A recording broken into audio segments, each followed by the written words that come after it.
श्रोते हो परिसर या कार्यक्रमात रत्नागिरी जिल्हा विकास आणि हवामान कृती आराखडा याविषयी राज्य वातावरणीय कृती कक्षाचे संचालक अभिजित घोरपडे यांनी दिलेली माहिती ऐकूया.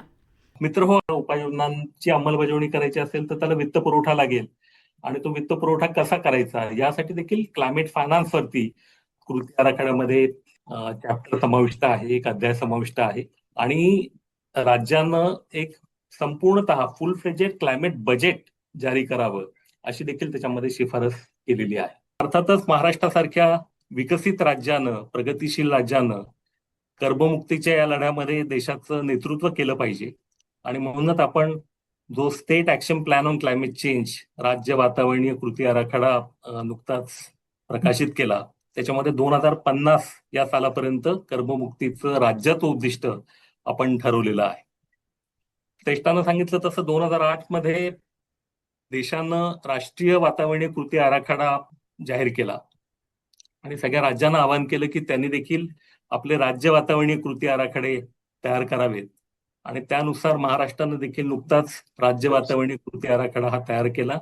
केंद्र सरकारनं पण मान्यता दिलेली आहे.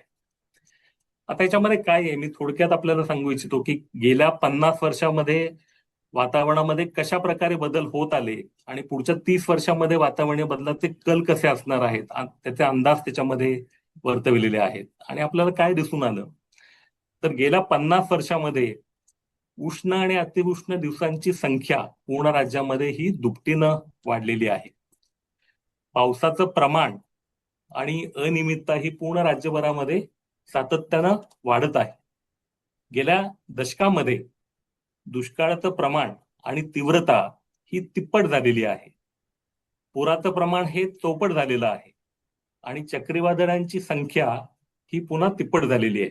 आपल्याला कल्पना आहे, रत्नागिरीमध्ये आपण अनुभवतो की आतापर्यंत चक्रीवादळ ही देशाच्या पूर्व किनाऱ्यावरती सातत्यानं व्हायची, पण पश्चिम किनारा जो आहे देशाचा, कोकण किनारपट्टी ही त्या मनानं सुरक्षित मानली जायची.